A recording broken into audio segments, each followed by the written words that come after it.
Can you guys recognize what these three foods have in common? The commonality of these foods is that they are including GMO as their main ingredient. Mayonnaise and tofu is having GMO bean as their main ingredient, and cereal has GMO corn. GMO is in our daily life foods, however, many people do not know it. Therefore, it is necessary for us to know about it and care about it. Let's discover the world of GMO. In today's presentation, I would like to first talk about the GMO's exact definition and examples of it, and talk about the aquadvantage salmon, which is one kind of those GMO, and the need of this aquadvantage salmon and safety of it. And lastly, I'm going to talk about if we should eat GMO or we should not. GMO is organism whose genome has been engineered in the laboratory in order to favor the expression of desired physiological traits or the generation of desired biological products according to the Britannica Encyclopedia. A wide variety of organisms have been genetically modified, from animals to plants and microorganisms. Genes have been transferred with the same species, across species, and even across kingdoms. New genes can be introduced, or endogenous genes can be enhanced, altered, or knocked out. Now I'd like to introduce three examples of those GMO plants, and the top one is super banana, which have the increased amount of vitamin A, and the this rice is golden rice, which is modified to save children in hunger, and so it has the increased level of vitamin A by the technology producing beta carotene itself as a modification of their DNA.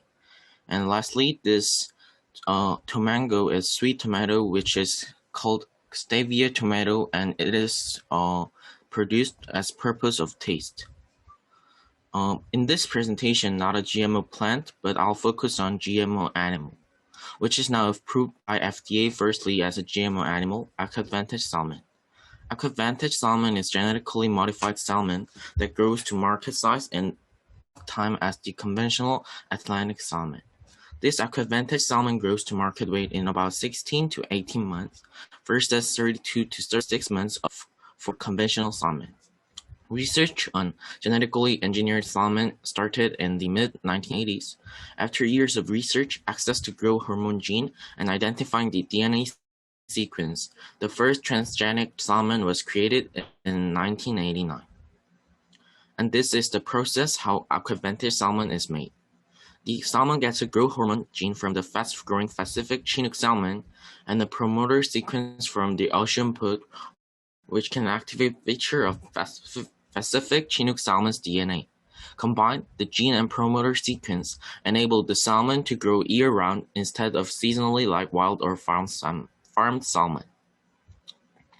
And by overfishing, pollution, habitat problems, or disturbance of migration routes have all contributed to the reduction of salmon populations to dangerously low levels, and this emphasized need of aquadvantage salmon.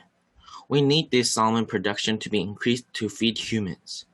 Human population is keep increasing, and salmon should do a big role as a daily food, as seafood consumption will nearly double by 2052. Aquadvantage salmon is not a choice, but it is essential to feed increased human population. Also, when we analyze it economically, if you see this graph, you can see that when supply decreases and demand increases, then it gets with the salmon's price is very high.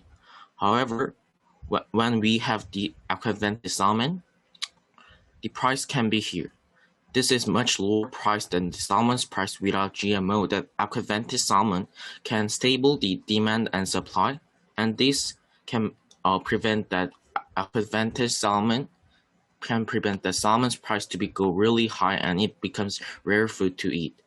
Without aquadvantage salmon, in 2050, salmon might be very luxury food to eat.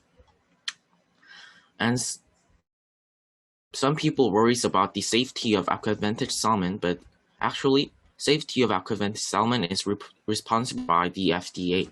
The FDA determined that food from aquavantage salmon is safe to eat as food from non-GMO salmon. In addition, the nutrition profile of aquavantage salmon is really comparable to non-GMO salmon. As part of its evaluation according to FDA, they examined data comparing 3 groups of fish, no more Atlantic salmon from both the sponsor's farm and from a different farm, and aquavantage salmon. This study compared key hormones and found no biological relevant differences. However, it is still true that some people have concerns on aquavantage salmons because of its hidden risk. So, should we eat GMO or not? People are avoiding GMO because of its hidden risk. Not just aquavantage salmon, but all the other GMOs are not having huge risks scientifically. Currently, 94% of beans and 92% of corns produced from USA is all GMO, and we are eating them a lot. Most of the processed food, including beans, corns, etc., has GMO. In US's case, they have eaten GMOs for 20 years, but there was not at least one case that someone has risk of it.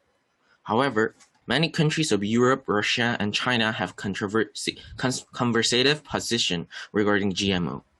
Foods that we eat daily have been verified for several thousand years. However, GMO has proved for only 20 years. It might have potential risks that we have not recognized. If you think 20 years as a long time, it can be a long time, but if you think it is a short, it must be a short time.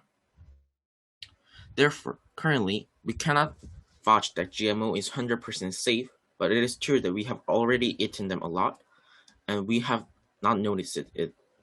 The last choice is up to you to eat this GMO or not. Thank you for listening, and this is reference page. Awesome, Kanyan. Does anyone have any questions or comments for Kanyan? If not, I'll give you my feedback on my part. I think your presentation is a great balance of both like the visual representation and the words. So great balance of those two. I think you really mixed them two well in the right balance. And I also like how you put in the graphs. You can really show like what difference the GMO aquavantage salmon can make. And yeah, I also really like, as I said yesterday, you cover a wide range of topics from economics to science and like what's it called? Like the growth hormone part and like promoter sequence could be kind of hard to understand, but I think you did a very good job understanding that part as well. So very interesting presentation. And thank you so much, Konya, for sharing your presentation.